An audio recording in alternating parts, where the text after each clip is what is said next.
Mirëmëngjes, Fiore. Atëherë, mund na japësh detaje, pritet të nisë rreth orës 10. Fiori, mirëmëngjes nga sheshi Skënderbej, që në orët në vijim pritet të jetë qendra e Europës, pasi rreth 53 lider ndërkombëtar do të mbërrin pikërisht këtu për të mbajtur samitin e 6 të Komunitetit Politik Evropian, i cili për herë të parë zhvillohet në një vend jashtë Bashkimit Evropian. Slogani i këtij samiti është Europa e re në një botë të re dhe bën thirrje për unifikim të gjitha vendeve të cilat sot do të jenë pjesëmarrëse në këtë samit. Pas pak minutash, kryeministri Edi Rama do të ndodhet në tapetin e kuq që është krijuar afër muzeut këtu në sheshin Skënderbej, ku sikurse do tradita do të presin nga një të gjithë liderët të Bashkimit Evropian, por gjithashtu dhe të vendeve të Ballkanit Perëndimor, si dhe presidenti i Ukrainës Volodymyr Zelensky do të jetë këtu në tapetin e kuq. Ai mbërriti një ditë më parë në aeroportin ndërkombëtar Nën Tereza, ku u prit nga ministrat e kabinetit qeveritar Blendi Gonxha dhe Piro Vëngu, po ashtu do të jetë i pranishëm presidenti turk Recep Tayyip Erdogan, i cili do të mbërri ditën e sotme, nuk ka mbërritur ende në aeroport, po ashtu edhe presidenti francez Emmanuel Macron, por në ndërkohë do të jenë edhe drejtues të institucioneve të rëndësishme të Bashkimit Evropian dhe jo vetëm, por edhe nga Aleanca Ushtarake e NATO-s. Fill pas përfundimit të takimeve të kryeministrit Rama dhe mikpritjes që ai do t'i bëjë liderëve ndërkombëtar, do të kenë mundësi secili prej tyre që të japë një prononcim të shkurtër teksa ngjiten drejt shkallëve të operas dhe baletit, pasi momentalisht në Tiranë janë thuajse të gjitha mediat ndërkombëtare dhe ata do të kenë mundësinë të prononcohen për mediat e vendeve të tyre. Më pas në ambientet e brendshme të teatrit të operas dhe baletit, i zoti i shtëpisë do të ketë një fjalim mirëseardhje për të gjithë liderët që sot do të ndodhen në Tiranë, dhe më pas do të ketë edhe një performancë artistike, sikurse ka ndodhur dhe në samitet e mëparshme që ka pritur Shqipëria. Më pas në ambientet e jashtme të teatrit të operas dhe baletit do të shkrepet fotoja familjare për të vijuar me sesionet plenare, të cilat nuk mbahen në këtë godim, por tek struktura tjetër e posaçme që është ndërtuar në sheshin Skënderbej dhe që kemi parë të ndërtohet gjatë këtyre javëve, e quajtur Shtëpia e Europës, dhe atje do të bëhen sesionet plenare ku vetëm fjala hyrëse e liderëve do të jetë e hapur për publikun, ndërkohë që pjesa tjetër do të zhvillohet me dyert të mbyllura. Gjithë punimet e samitit konkludohen me një konferencë të përbashkët për shtyp mes kryeministrit Edi Rama dhe homologes së tij të Danimarkës, ku Rama i kalon stafetën e mbajtjes këtij samiti homologes së Danimarkës, pasi që prej vitit 2022, kur është krijuar kjo iniciativë nga presidenti francez Emmanuel Macron, e ka traditë që të mbahet 2 herë në vit, dhe tashmë punimet herën e ardhshme do të mbahen pikërisht në Danimark. Në ndërkohë që zhvillohen punimet e samitit të Komunitetit Politik Evropian, janë parashikuar dhe një sër takimesh bilaterale mes liderëve që do të jenë pjesëmarrës. Kryeministri Edi Rama, sipas asaj çfarë ne kemi mundur të mësojmë, krahas takimit me sekretarin e përgjithshëm të NATO-s Mark Rutte, do të ketë gjithashtu një takim bilateral me kryeministrin e Spanjës Pedro Sanchez, me presidenten e Komisionit Evropian Ursula von der Leyen, me princin sovran të Monakos, kancelarin e Austrisë, presidentin e Çipros, kryeministrin e Holandës, kryeministren italiane Giorgia Meloni, për të cilën në fakt mediat italiane një ditë më parë kanë shkruar për këtë takim bilateral. Sipas asaj çfarë kanë zbardhur, thuhet se do të diskutojnë lidhur me zbatimin e protokollit të përbashkët mes Italisë dhe Shqipërisë, dhe po ashtu pritet të ketë edhe një dakordsi në sektorin e shëndetësisë mes dy vendeve. Do të ketë gjithashtu një takim bilateral me presidentin e Turqisë dhe kryeministrin e Belgjikës. Janë këto pak a shumë ato çfarë janë parashikuar. Kujtojmë se ky samit vjen në një moment vështirësish dhe tensionesh në geopolitik. Presidenti i Ukrainës mbërriti një ditë më parë në Tiranë pas vizitës që ai pati në Turqi, ku u përpoq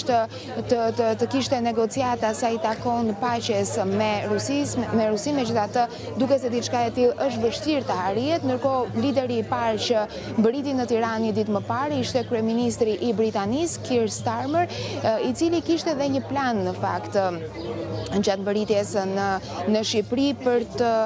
pasur mundësinë e krijimit të qendrave të ngjashme me ato që ka krijuar protokolli mes Italisë dhe Shqipërisë, por duke se diçka e tillë nuk u arrit dhe për këtë kanë shkruar mediat britanike një ditë më parë, e sidomos ato që mbështesin konservatorët. Kryeministri Rama bëri të qartë edhe në konferencën për shtyp se Shqipëria nuk do të ketë me asnjë shtet tjetër një protokoll të tillë përveç Italisë, kjo për shkak edhe të marrëdhënieve të ngushta vëllazërore që kanë qenë përgjatë gjithë historisë. Megjithatë, Britania pritet, pra kryeministri britanik pritet të ketë komunikim gjatë këtij samiti edhe me përfaqësuesit e Bashkimit Evropian, pasi janë dy pika ku palët nuk po bien dakord momentalisht, që kanë të bëjnë me të drejtat e peshkimit, por edhe mobilitetin e të rinjve. Ndërkohë pritet që pas pak minutash të startojë edhe pritja e të gjithë liderëve, një pjesë e madhe e tyre kanë ardhur një ditë më parë, por një pjesë tjetër bërin sot në aeroportin e Rinasi dhe do të nisen menjëherë drejt sheshit Skënderbej. Kujtojmë se jo vetëm këtu që ka perimetër sigurie, por një sër akse shurgore janë bllokuar ditën e sotme për të garantuar rendin dhe sigurinë, kështu që pritet që brenda pak minutash të mund të jenë nga aeroporti i Rinasit këtu në sheshin Skënderbej për të statuar punimet e samitit të 6 të Komunitetit Politik Evropian. Ndërkohë që qeveria shqiptare ka përgatitur edhe disa dhurata simbolike për të gjithë gazetarët e huaj pjesëmarrës në këtë event, apo jo? Kemi parë të publikohen, atëherë qeveria shqiptare ka përgatitur disa dhurata të veçanta për të gjithë gazetarët pjesëmarrës ditën e sotme. Është e vërtet, ishin përgatitur që një ditë më parë kur u krye akreditimi, qoftë për gazetarët shqiptar, po ashtu edhe për ata të huaj, disa dhurata simbolike që kanë të bëjnë me veshjet popullore shqiptare, një album me të gjitha veshjet tradicionale, po ashtu një pije tradicionale shqiptare dhe guit për pikat kryesore që mund të vizitohen në Shqipëri. Po, është edhe një mënyrë për të promovuar vendin tonë. Ne do ta përcjellim minut pas minuti këtë aktivitet, Geriola. Unë të pres shumë shpejt në një tjetër lidhje. Të falenderoj, është një ditë e veçantë sot në Tiranë, zhvillohet në zemër të Tiranës në sheshin Skënderbej, në një hapësirë ku ndërthuren historia dhe identiteti modern i Shqipërisë, i rrethuar nga institucionet kulturës dhe qeverisjes. Sheshi mishëron transformimin demokratik të vendit dhe frymën e tij të orientuar drejt së ardhmes. Presidenti i Këshillit Evropian Antonio Costa ka dhënë një deklararat në lidhje me këtë samit të Komunitetit Politik Evropian në Tiranë gjatë pritjes kryeministrit të Shqipërisë Edi Rama në Bruksel, ku ndër të tjera thoshte se ka një vrull të ri në procesin e zgjerimit. Përpjekjet tona të mëtejshme për të avancuar drejt antarësimit duhet të udhëhiqen nga dy parime themelore: qëndrueshmëria dhe besimi. Qëndrueshmëria nga ana e Bashkimit Evropian për të mbajtur zgjerimin në krye të agjendës sonë politike dhe qëndrueshmëria nga partnerët për të përshtatur me vlerat tona dhe për të realizuar të gjitha reformat e kërkuara. Besimi që mund të ndërtohet vetëm nëpërmjet dialogut të hapur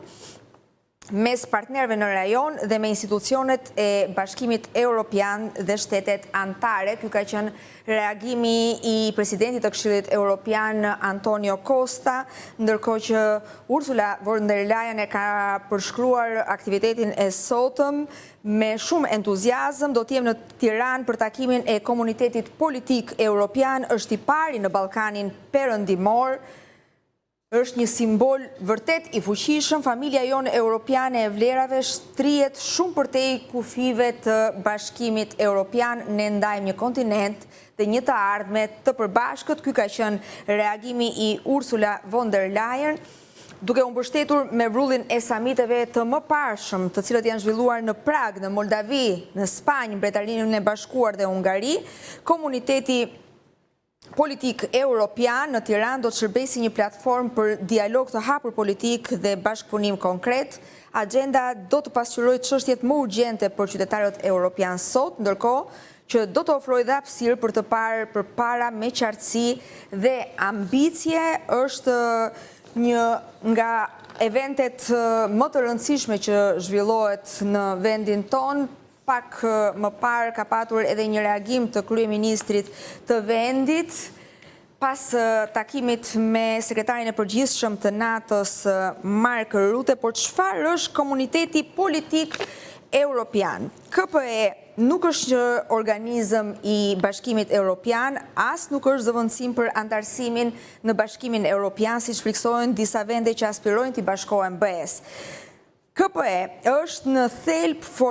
një forum për diskutime që nuk prodhojnë zyrtarisht rezultate konkrete apo komunikata përfundimtare, ajo s'ka vend të përhershëm apo sekretariat. Përderisa mediat po mundohen të shpjegojnë se çfarë saktësisht është apo se cili është qëllimi që i shërben komuniteti politik europian, duke marrë parasysh faktin se ekzistojnë aq shumë institucione të tjera europiane si Këshilli i Evropës dhe Organizata për Siguri, gjithashtu edhe Bashkimi në Europë, këto janë emra që mund t'i përmendim, udhëheqësit duket se kanë zgjedhur edhe këtë summit për të bashkuar dhe për të diskutuar problemet më të mëdha që ndeshen të gjitha vendet e Europës. Sot është takimi i 6 që zhvillohet ndjes pikërisht në Tiranë, dhe udhëheqësit e Bashkimit Evropian janë të ftuar në summitin e këtij eventi, pra në summitin e komunitetit politik evropian. Ne do të shkëputemi për pak publicitet, rikthehemi vetëm pas pak.